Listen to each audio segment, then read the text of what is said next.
On a boat, it's better to go barefoot, with socks, or with deck shoes. Let's take a look together. Nautical tips in a nutshell. Follow us.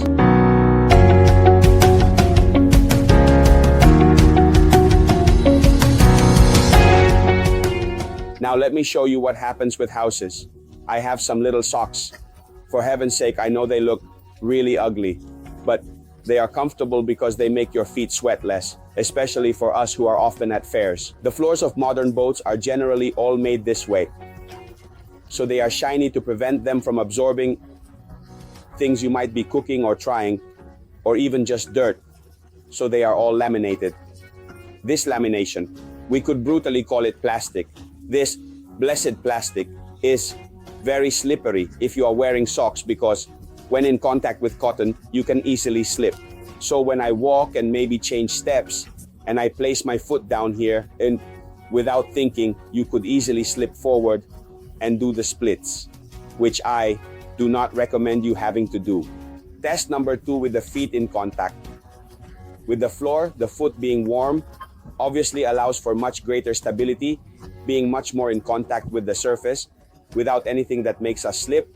I can walk comfortably on the boat. Additionally, when I need to step up or down, if I place my foot even carelessly, it never slips, never. Unless there is water or oil on the ground, for heaven's sake, but in fact, the foot does not slip. Another solution is just deck shoes, or better yet, shoes with a clean rubber sole. Make sure it is clean and dry. So the advantage of the shoes is that I can get in and out very quickly without ever getting my feet wet. So I am much more protected, if you will, for my feet. The disadvantage we have, especially when we are enjoying a navigation, a cruise, is the fact that I do not have the sensitivity of the sole. So I do not know if my deck shoes are wet or dry. What does this mean?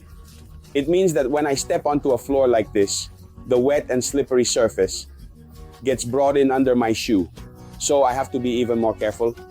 The moral of the story is that the best solution for a cruise and for being on a boat is going barefoot. It's the top choice. It's number 1. If you don't want to miss any of our boating tips, all you need to do is subscribe to this channel. From the Can Boat Show, all I have left to say is fair winds, and always keep an eye on the weather.